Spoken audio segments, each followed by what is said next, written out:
The chandeliers of the Grand Pearl Hall shimmered like frozen stars above my sister Alina's wedding.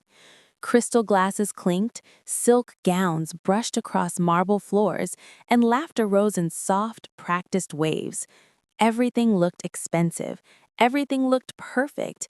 Everything except me. I stood near the back of the hall, smoothing invisible wrinkles from my simple navy dress. I had chosen it carefully, elegant but quiet. My mother had warned me twice not to draw attention. Tonight was about Alina, the pride of the family, the successful one, the beautiful one, the one who had married up. Relatives floated past me with polite smiles.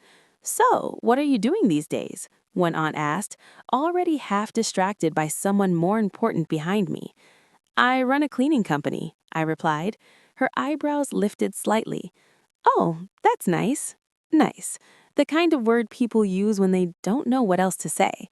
Later during dinner, I overheard my father laughing at his table of business acquaintances. "Yes, Alina always had ambition," he said proudly. "She knew she was meant for something bigger." Someone asked about me. My father waved his hand dismissively, not even glancing in my direction. "She just cleans houses, keeps herself busy." The table chuckled politely.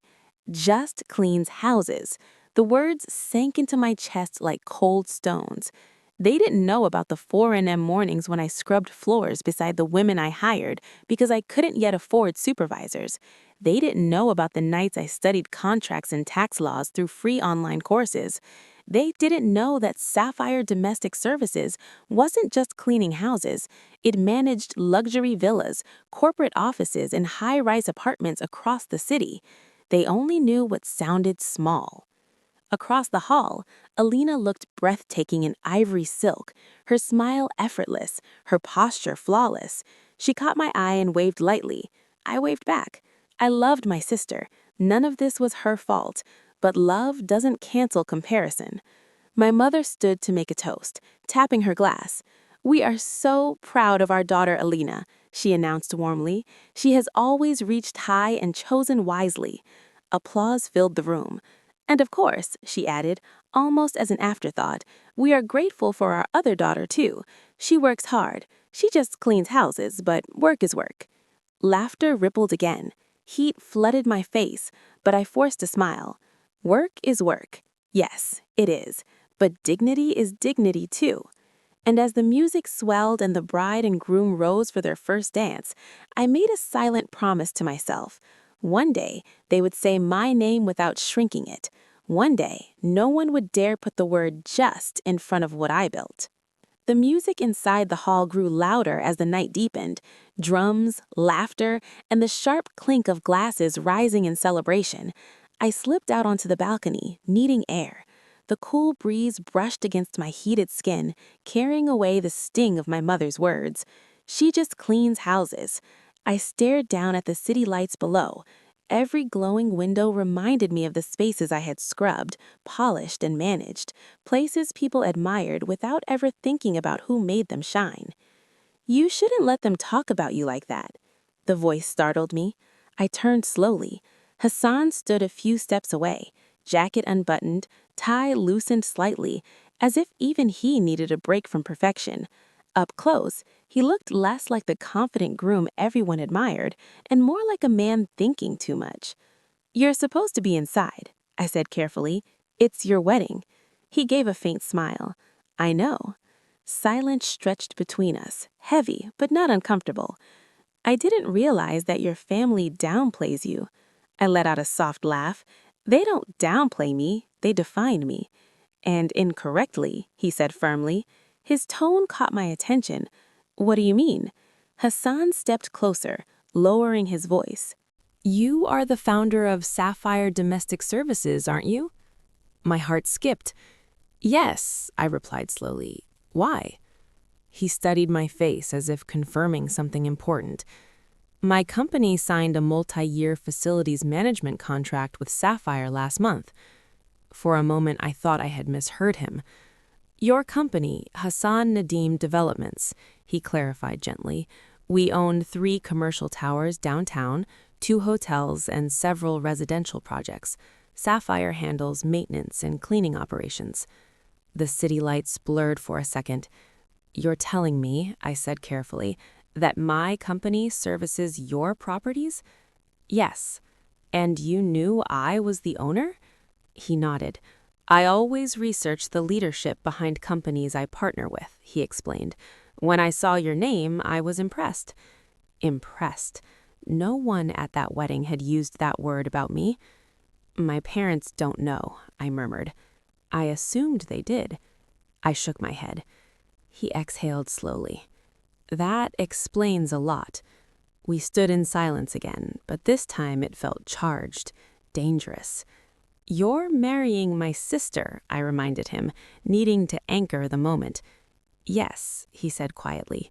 There was something unfinished in his voice, something neither of us dared explore. "I built my business from nothing, not to prove anything to them, just to survive." "And you built something powerful," he replied. Inside, the crowd cheered as Alina tossed her bouquet. Outside, under the night sky, the groom looked at me not like I was just anything. For the first time that evening, I didn't feel small. I felt seen. The morning after the wedding felt heavier than the night before. The celebration continued with a formal brunch, polished tables, soft violin music, and carefully arranged smiles. Important guests remained in attendance: business partners, extended relatives, people whose opinions my parents valued more than truth. I arrived early. This time I did not dress to blend in. I wore a tailored white suit, sharp lines, structured shoulders, confidence stitched into every seam. My heels clicked against the marble floor with steady purpose. Conversations paused as I passed. Some guests looked confused, others curious. My mother approached me immediately, her voice tight. "Why are you dressed like that?" "Like what?" I asked calmly. "Like you're presenting something." "Maybe I am." Her lips pressed into a thin line. At the front of the hall stood a large projector screen, prepared for a sentimental slideshow. Alina had organized childhood photos, engagement pictures, carefully curated memories. But before the program began, Hassan rose from his seat and walked toward the microphone. A murmur moved through the room. "I'd like to share something before we continue," he announced, his tone steady but firm. Alina looked surprised but smiled politely, assuming it was another romantic gesture. Hassan gestured toward the screen. Instead of childhood photos, a sleek corporate logo appeared: Sapphire Domestic Services. A ripple of confusion spread through the crowd. As many of you know, Hassan Nadeem Developments has recently expanded its portfolio. Our operational efficiency and property management success are due to a strategic partnership. Charts replaced the logo: growth statistics, performance metrics, testimonials from luxury clients. Photos of pristine hotel lobbies and gleaming office towers flashed across the screen. My father leaned forward in his chair. "And the founder and CEO of that company is someone in this room." Silence thickened. He turned toward me. "This remarkable woman." Every head followed his gaze.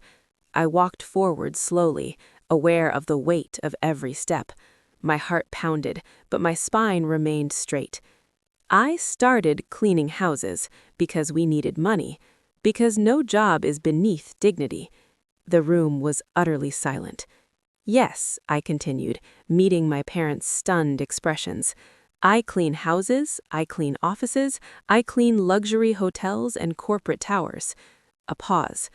"I also built a company that employs over a dozen women, women who were told they were just something too." A quiet clap began from one of the business guests, then another, then many. Applause filled the hall, not polite this time, but genuine. My mother's eyes glistened, though I couldn't tell if it was pride or shame. My father sat frozen. Elena's smile had faded into something complicated: shock, confusion, maybe even betrayal. But this wasn't revenge through cruelty. This was revelation. And for the first time in my life, I wasn't standing in anyone's shadow. I was standing in my own light. The applause didn't fade quickly. It lingered in the air, thick and undeniable, not forced, not polite, real. I stepped back from the microphone, but something had already shifted in the room. The same relatives who had laughed the night before now looked at me differently, curious, impressed, calculating. Businessmen whispered to one another. A few even nodded in approval. My parents looked stunned. My mother approached me first when the crowd began to disperse. "Why didn't you tell us?" she asked, her voice trembling, not with anger, but with something closer to regret. I held her gaze. "I tried. You never asked." The words weren't sharp. They didn't need to be. My father joined us, his usual confidence replaced by discomfort. "We thought it was small work," he admitted quietly. "We didn't understand." "You didn't try to understand," I corrected gently. "There's a difference." Across the hall, Elena stood near Hassan. She looked beautiful, but something in her expression had changed. The effortless certainty she always carried was cracked.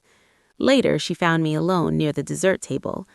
"Did you plan this?" she asked, her voice tight. "No," I said honestly. "I didn't plan to be hidden either." Her eyes flickered with emotion. "You could have told me." "I thought you knew." Silence stretched between us, heavy with years of comparison neither of us created, but both of us lived under. "This was my day," she whispered. "I never wanted to take that from you," I replied softly. "I just stopped shrinking." Her expression softened slightly, not fully understanding, but beginning to. Over the following weeks, things changed. Relatives who once pitied me now asked for business cards. Invitations to networking events appeared. My phone rang with partnership inquiries. The same people who used the word just now used words like visionary and impressive. It was almost ironic, but the sweetest part of the revenge wasn't the recognition. It was the freedom. 1 month later, I sat in my office overlooking the city skyline. Contracts for expansion into 2 new cities lay open on my desk. Sapphire Domestic Services was growing faster than I had imagined. Hassan sat across from me, not as my sister's groom, but as a business partner. "You changed the narrative," he said quietly. "No," I replied, signing the final page of the contract. "I stopped letting others write it." Outside the window, the city gleamed. Towers my company maintained, spaces my team cared for. Proof of every early morning and every tear swallowed in silence. My parents eventually began introducing me differently. "This is our daughter. She built a company." No just, no shrinking. And that was the real victory. Because sweet revenge isn't loud. It's standing tall in the same room where you were once made small and realizing you no longer need anyone's permission to shine.